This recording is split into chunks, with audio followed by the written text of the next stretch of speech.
Dear students, आज का हमारा विषय है renaissance, origin, emergence and results.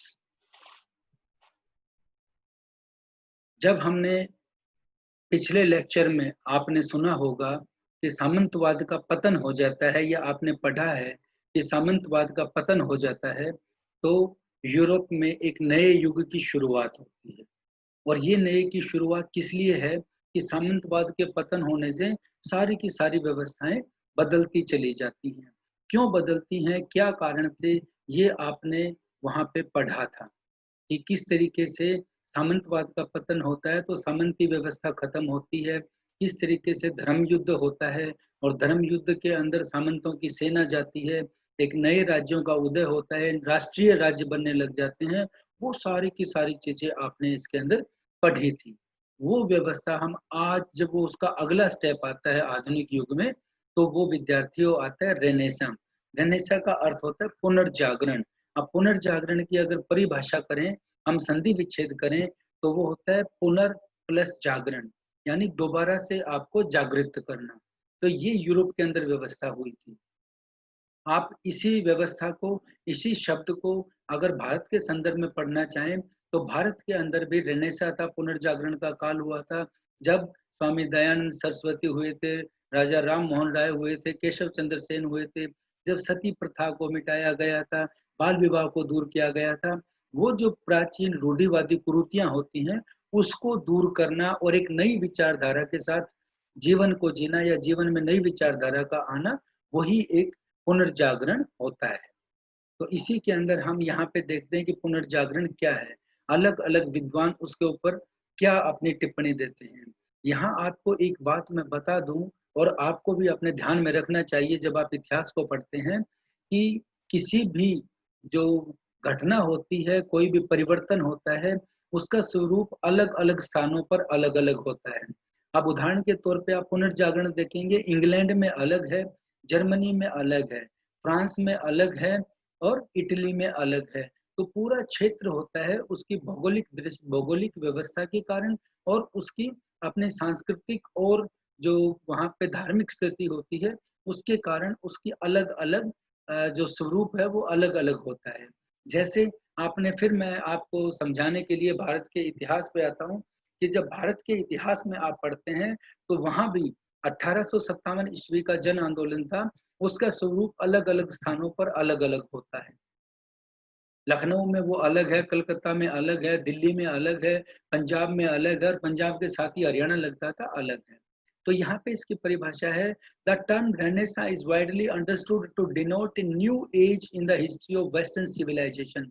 यहाँ इस परिभाषा में इसे केवल पाश्चात्य ही संस्कृति की तरफ ही केवल बताया गया है, कि जो पाश्चात्य संस्कृति में एक नए युग की शुरुआत माना गया था मिडल एज के बाद। ये मिडल एज क्या थी और न्यू एज क्या थी और एंशिएंट एज क्या थी, इसको मैं आगे जब डेफिनेशन आप देखेंगे उसमें समझाऊंगा। जिस तरीके से आपने ये देखा था कि ट्रांजिशन पीरियड होता है, प्राचीन काल से आप जब ट्रांजिशन पीरियड चलता है आपका, तो आप किस तरीके से एक नए युग की शुरुआत में आते हो, तो बीच में जो ट्रांजिशन पीरियड होता है उसका मैंने दिखाया था, वही आपको मैं आगे बताऊंगा। दूसरी इसके सेंटर ये है, इंसाइक्लोपीडिया ब्रिटानिका के वॉल्यूम 15 के अंदर ये डेफिनेशन दी गई है। The word Renaissance, meaning rebirth, has frequently been employed to describe the whole period of transition from middle age to modern age. Middle age से मॉडर्न एज में आने का जो पूरा का पूरा पीरियड है, वो रेनेसां है। अर्थात इसे हम एक समय के साथ नहीं जोड़ सकते हैं, एक समय तक सीमित नहीं कर सकते हैं। ये हेज हुए हैं, एक हिस्टोरियन, उन्होंने बुक लिखी है अपनी मॉडर्न यूरोप, उसके अंदर ये बात कही है। इसी तरीके से अगर हम अगली परिभाषा के पास चलते हैं, ये अगली परिभाषा क्या है, तो वहां पे हमारे पास ये एक और डेफिनेशन आती है, H.A. डेविस कहते हैं, outline history of the world में, the word renaissance signifies the rebirth of the freedom, a freedom loving thought of man, standardized thought of man, which during the middle age had been fettered and imprisoned by religious authority। ये H.A. Davis इसके अंदर ये बात कहते हैं। इसी तरीके से एक और डेफिनेशन है जिसके अंदर आप पाएंगे, Christopher a history of civilisation में, the renaissance begins in the 1300। अब यहाँ देखिए 1300 की जो 1300 का साल है वहां पे ये शुरुआत होती है, and came to an end during the 1500s, 1500 तक ये आके खत्म हो जाता है। ये कुछ चीजें हैं जिसको आप समझेंगे। तो यहाँ पे उसका काल निर्धारण किया गया है, the 1500s and early 1600s, as Europe passed into an age of reformation of dynastic and religious wars। ये ब्रिंटन क्रिस्टोफर कह रहे हैं हिस्ट्री ऑफ सिविलाइजेशन के अंदर। इस सारे का निचोड़ जो अगर आपको देखना चाहेंगे हम, तो उस सारे का निचोड़ हम यहाँ पे देख रहे हैं। ये डायग्राम बनाया है, इसके अंदर आप देखिए ट्रांजिशन कैसे हो रहा है from period of middle age to modern age. ये मिडिल एज है। यहाँ पे आप देखिए जो 1300 की बात कही गई थी कि 1300 से ये शुरुआत हो रही है, और ये 1500 या हम 1600 तक चले जाते हैं इसके अंदर, ये वो समय है। तो यहाँ पे एक चीज आपके पास आती है, ये हमारा पुनर्जागरण है। पुनर्जागरण का एक कोई निश्चित समय नहीं है, ये पूरे के पूरे समय के अंदर जो परिवर्तन हो रहा है वो परिवर्तन है। और एक बात विशेष आप और ध्यान रखेंगे कि रेनेसा है वो एक साथ सारे विश्व में नहीं आ रहा है, वो अलग अलग देशों में समय के अंतराल के साथ आ रहा है, जैसी वहां पे व्यवस्थाएं। यहाँ हमारे पास आता है कि कॉजेज क्या थे रेनेसा के। वो जो रेनेसा है, वो जो पुनर्जागरण है, उसके कारण क्या बने हमारे पास। सबसे पहले चीज आप देखेंगे कि डिक्लाइन ऑफ फ्यूडलिज्म। जब फ्यूडलिज्म सामंतवाद की आप बात करेंगे, आगे आप अध्याय पढ़ेंगे धार्मिक सुधार आंदोलन या कोई भी और भी चैप्टर्स आपके पास आएंगे, वहां पे आपके पास बार बार ये जिक्र आएगा फ्यूडलिज्म का।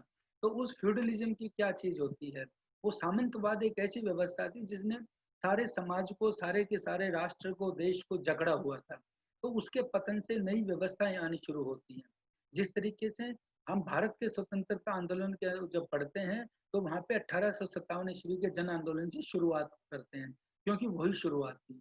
जैसे आप पॉलिटिकल हिस्ट्री पढ़ेंगे यूरोप की, तो उसमें 1789 की फ्रांस की क्रांति को पढ़ेंगे। वो ये ऐसी घटनाएं थी जिन्होंने पूरी की पूरी व्यवस्था को बदल दिया।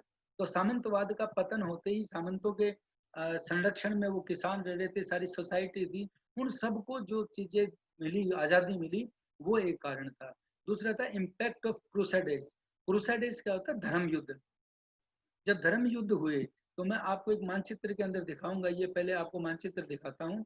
इस मानचित्र में देखिए कि रेनेसा जो था वो इटली से क्यों हुआ था। इसी के अंदर मैं आपको एक चीज दिखा रहा हूँ, ये इटली का मानचित्र है, और ये आप जो स्काई ब्लू कलर के अंदर देख रहे हैं, ये सारा भूमध्य सागर है। इस भूमध्य सागर के साथ ये ब्लैक सागर है, ये टर्की आ जाता है। टर्की के बाद इजिप्ट और लीबिया, और ये पूरा का पूरा ये क्षेत्र है। यहाँ स्पेन और फ्रांस जुड़े हुए हैं, ये अलग है, पुर्तगाल और ये सारा। ये मोरक्को से आगे चले जाएंगे तो फिर अमेरिका महाद्वीप आ जाएगा। यहाँ आप देख रहे हैं ये इटली है, और हम इस सेंट्रल यूरोप को पढ़ रहे हैं जहाँ पे ये क्षेत्र है।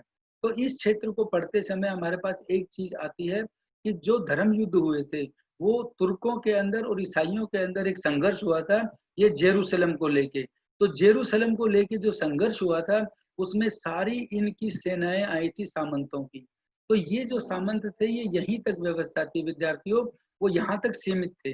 लेकिन उनका जब यहाँ से वो निकल के बाहर आए हैं, तो एक नई दुनिया में आए हैं, उन्होंने नई व्यवस्था देखी है।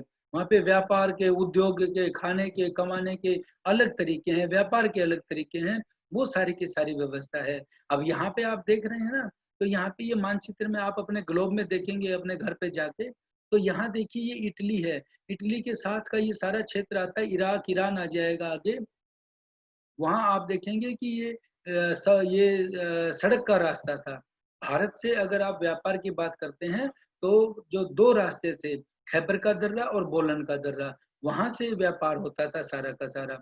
और उस व्यापार के कारण जब ये जो घटनाएं हुई सारी की सारी, इससे ये टर्की है, टर्की के ऊपर ये रशिया आ गया है, तो यहाँ से ये सारा व्यापार होना बंद हो गया। और उसके बाद ही यहाँ से नाविकों ने अलग अलग रास्तों की खोज की थी, जो मैं आपको बाद में बताऊंगा। तो ये डिक्लाइन ऑफ फ्यूडलिज्म और ये impact of crusaders, decline of the influence of church. अब यहाँ पे जब व्यवस्था बदल रही थी, जब सारे के सारा परिवर्तन हो रहा था, जब सामंतवाद खत्म हो रहा था, तो चर्च की जो महत्ता थी, चर्च का जो प्रभाव था, वो भी कम होने लग गया था, क्योंकि लोग जागरूक हो रहे थे और शिक्षा व्यवस्था थोड़ी आगे बढ़ रही थी। Emergence of commercial capitalist. अब ये कमर्शियल कैपिटलिस्ट क्या है, इसको आप कहेंगे व्यापारिक पूंजीवादी बढ़ रहे थे। व्यापारिक पूंजीवाद क्या होता है? जब किसी भी शब्द के आगे हम कोई चीज जोड़ते हैं, उदाहरण के तौर पे आप राष्ट्रवाद शब्द को लेते हैं, उसके अंदर धार्मिक राष्ट्रवाद आता है। तो धर्म की हमारी भावनाएं हैं, उसके आधार पर हम इकट्ठे होते हैं और अपनी बात को रखते हैं या अपना संघर्ष करते हैं, तो वो धार्मिक राष्ट्रवाद है। दादा भाई नारोजी ने भारत के अंदर, मैं फिर उदाहरण दे रहा हूँ आपको, उन्होंने बताया था ड्रेन ऑफ वेल्थ की थ्योरी, तो वो आर्थिक राष्ट्रवाद की बात कही थी। इसी तरीके से जो पूंजीवाद है, वो पूंजीवाद कृषि में भी पूंजीवाद आता है, उद्योग में भी पूंजीवाद आता है। तो यहाँ पे ये व्यापारिक पूंजीवादी हो गए थे। व्यापारिक पूंजीवादी वो लोग थे जो अलग अलग स्थानों पर व्यापार कर रहे थे। यहाँ मैं फिर आपको वहीं वापिस एक बार मानचित्र के पास लेके चलता हूँ।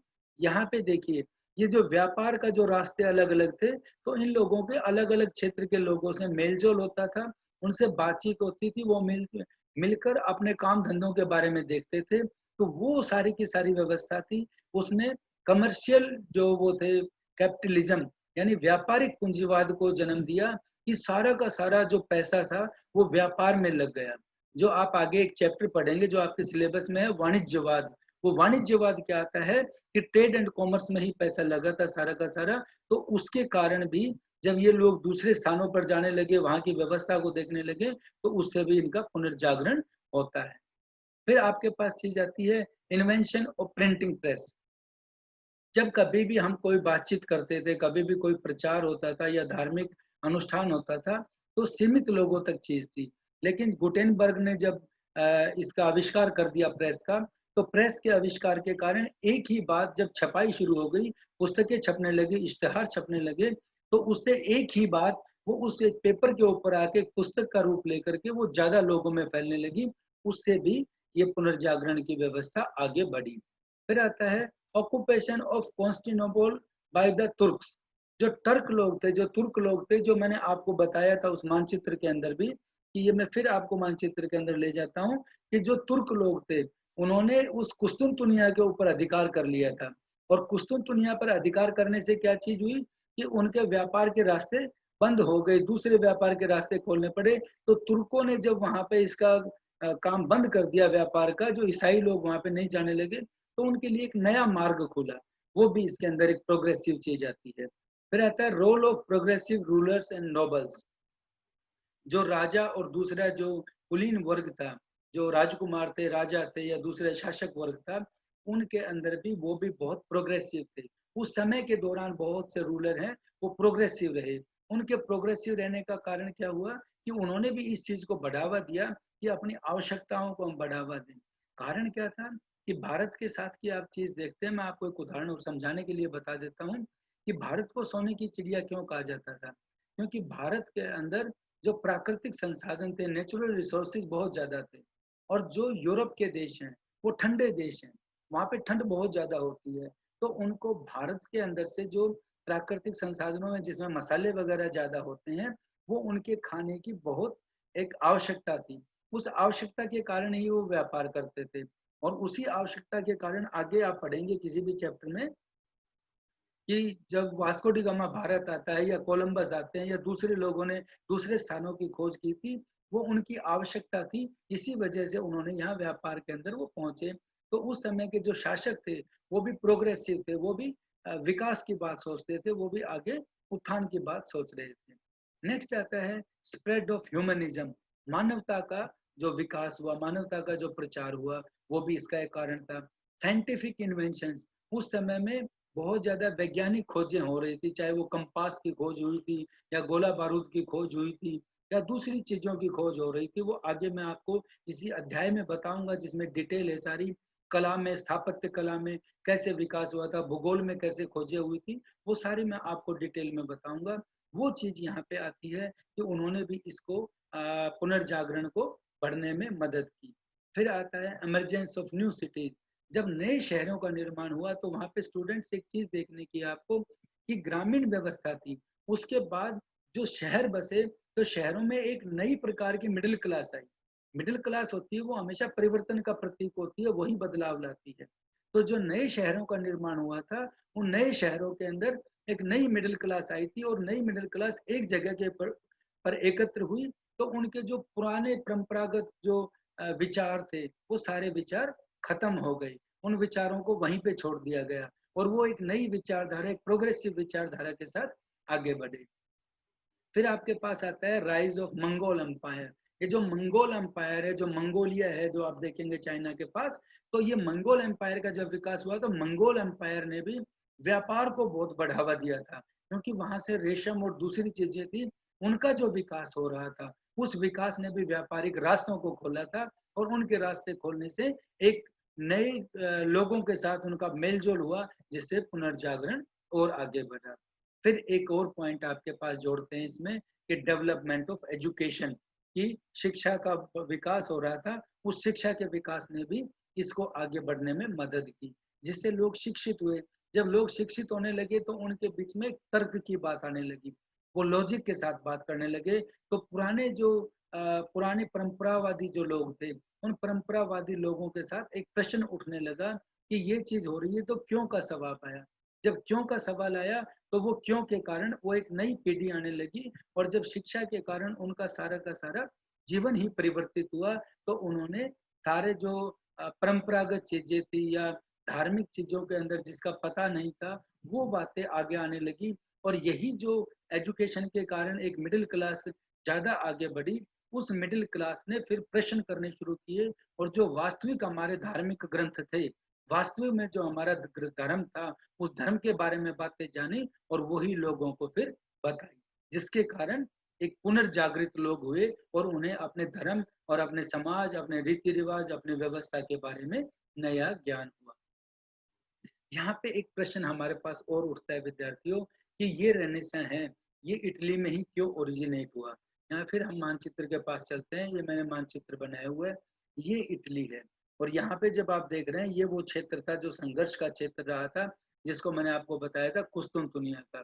अब यहाँ पे अगर विद्यार्थियों ये चीज देखते हैं आप, तो यहाँ से कोई भी रास्ता नहीं है जाने का, केवल और केवल समुद्र को ही आप देख रहे हो। और सबसे पास में अगर कोई जगह पड़ती है तो वो सिसिली और नेपल्स जो इटली का क्षेत्र है, वो पड़ता है यहाँ पे ही।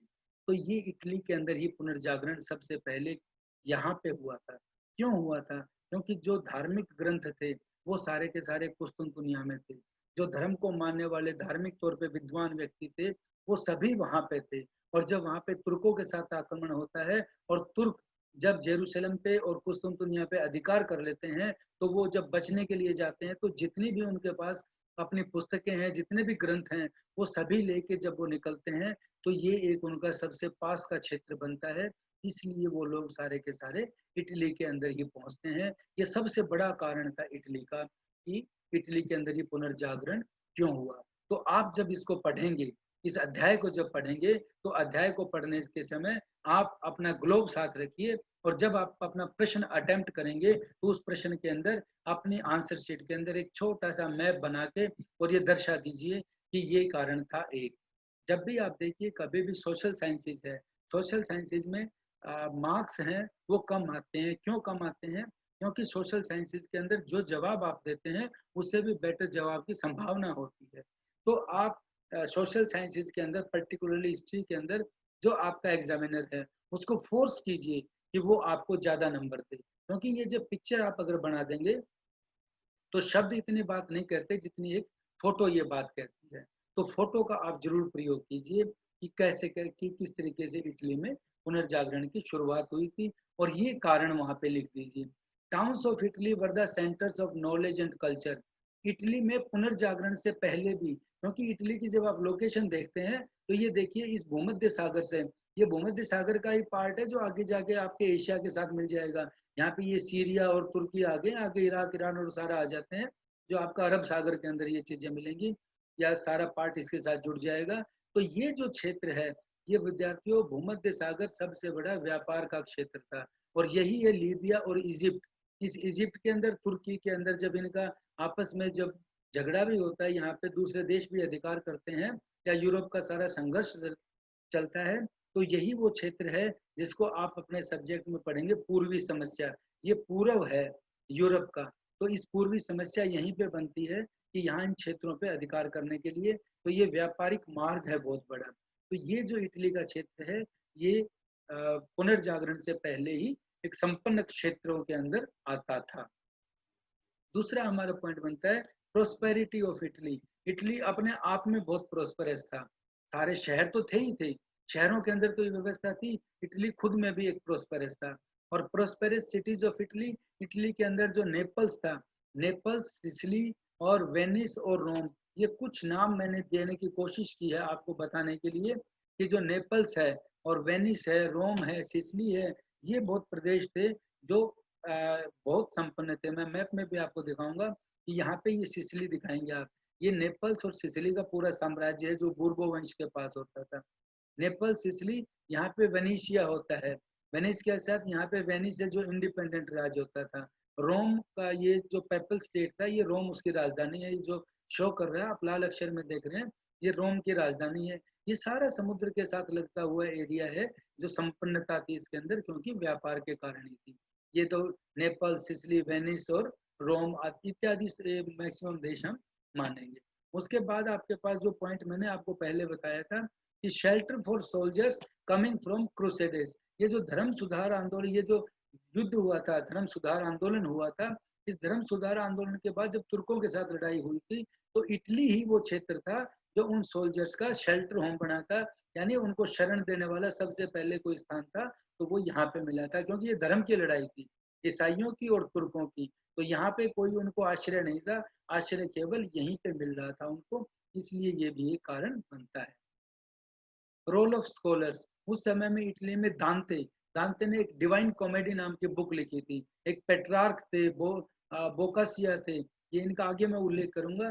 तो दांते ने डिवाइन कॉमेडी में सारे जीवन और जीवन की मृत्यु और उसके अंदर धर्म का जो इन्वॉल्वमेंट है उसके ऊपर ये अपने पुस्तकें लिखी थी, और ये पुस्तकें लिख के समाज को इन्होंने जागृत किया था। तो ये इटली के ही स्कॉलर थे, तो इटली को इन्होंने बहुत जागृत किया हुआ था।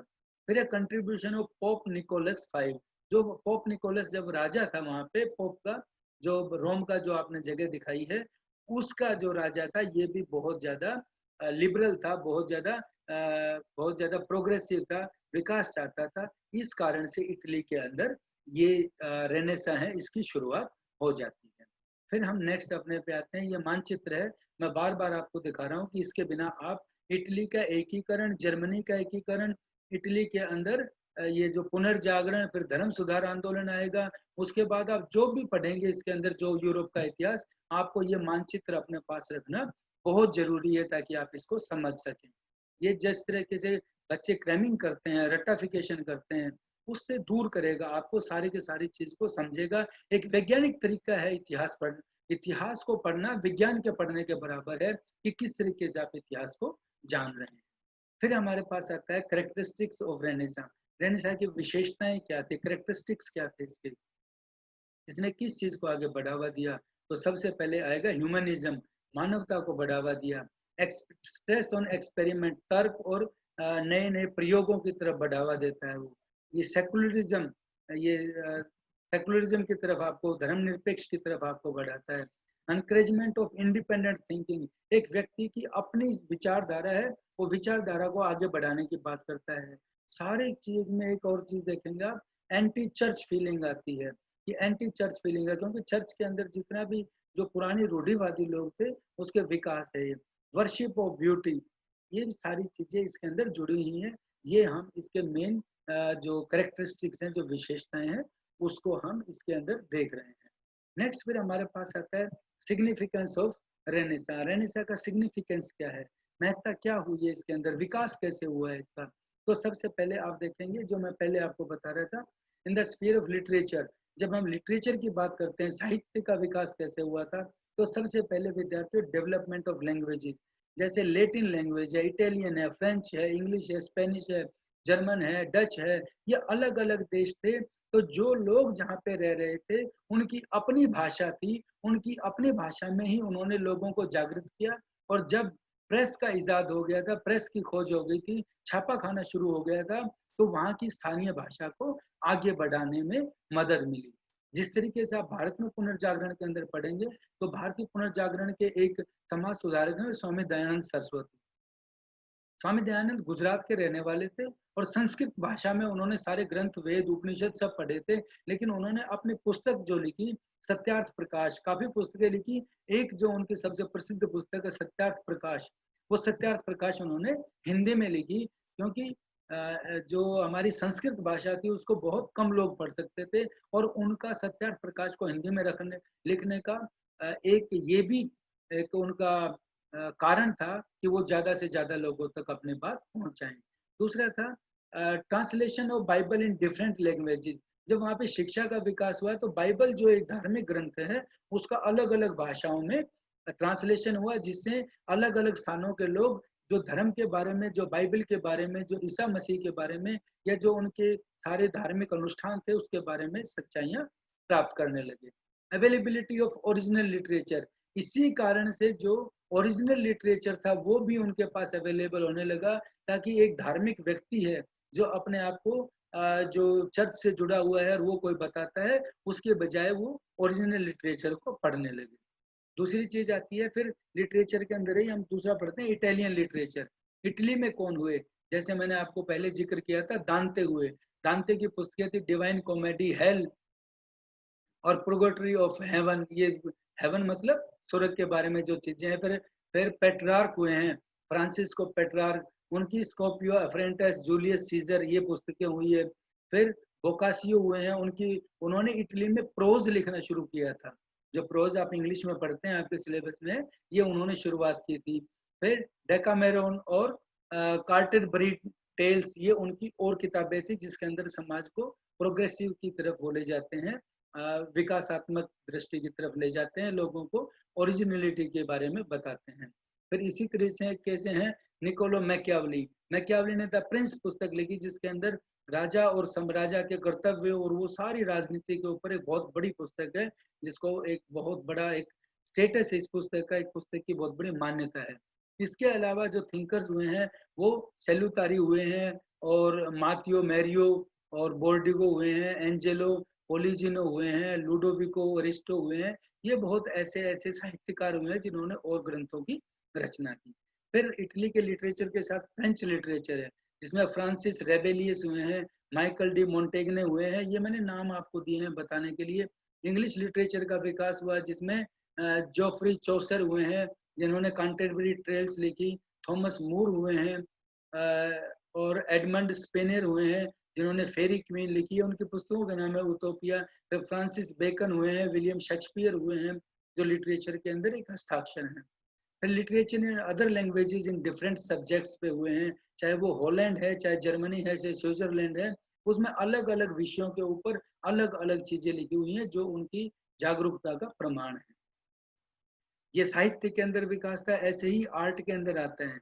जब पेंटिंग्स की विकास हुआ, जिसके अंदर ऑयल कलर होता है और वुड कट के ऊपर पेंटिंग हुई। आपने मोनालिसा के बारे में सुना है, लियोनार्डो दा विंची की मोनालिसा थी। द लास्ट सपर था, द वर्जिन ऑफ रॉक्स थी। माइकल एंजेलो हुए हैं, उन्होंने ये जो सारी की सारी रचनाएं की, उनकी पेंटिंग्स थी ये, उसके बारे में लिखा हुआ है। ये सेंजियो राफेल हुए हैं और टेटाने हुए हैं, उनकी जो सारी पेंटिंग्स हैं उनके बारे में बताया। फिर स्कल्पचर है इटली के अंदर, लोरेंजो लोरेंजो गिबार्टे हुए हैं, डोनाटेलो हुए हैं, ल्यूका डेलो रोबियो हुए हैं, माइकल एंजेलो हुए हैं। ये सारे के सारे वहां पे स्कल्पचर को बढ़ावा देने वाले हुए हैं। फिर आर्किटेक्चर के अंदर विकास हुआ। सेंट पीटर्स चर्च रोम के अंदर जो है, उस चर्च के अंदर जो आर्किटेक्चर है, और वहां पे गिरजाघर है सेंट पॉल का ही, उसका आर्किटेक्चर है, वो अपने आप में एक उदाहरण है। फिर म्यूजिक के अंदर George Frederick Handel, John Bach, French Haydn, Mozart, इन्होंने इंस्ट्रूमेंटल और वोकल म्यूजिक में अलग अलग कंट्रीज के ये म्यूजिशियंस हुए हैं, जिन्होंने एक नई सोच दी है, एक नया क्षेत्र में विकास किया हुआ है। फिर साइंस के अंदर एस्ट्रोनॉमी हुई है। एस्ट्रोनॉमी में Nicholas Copernicus, John Kepler, Galileo, Newton, इनका नाम आता है। फिजिक्स के अंदर गिलबर्ट और स्टीवन आते हैं। केमिस्ट्री में प्रोसेलस और अल्केचमी आते हैं। और मेडिकल साइंस के अंदर विलियम हार्वी, वेसेलिस। मैथमेटिक्स के अंदर टाटा जिला, केपलर, स्टीवन, नेपियर, ये सारे हस्ताक्षर हैं जो अलग अलग विकास की बात करते हैं। जब साइंस की बात करते हैं तो अदर कंट्रीज में प्रिंटिंग प्रेस हुई है, जर्मनी के अंदर कंपास का आविष्कार हुआ है, गन पाउडर का आविष्कार हुआ है। ये और इन्वेंशंस थी।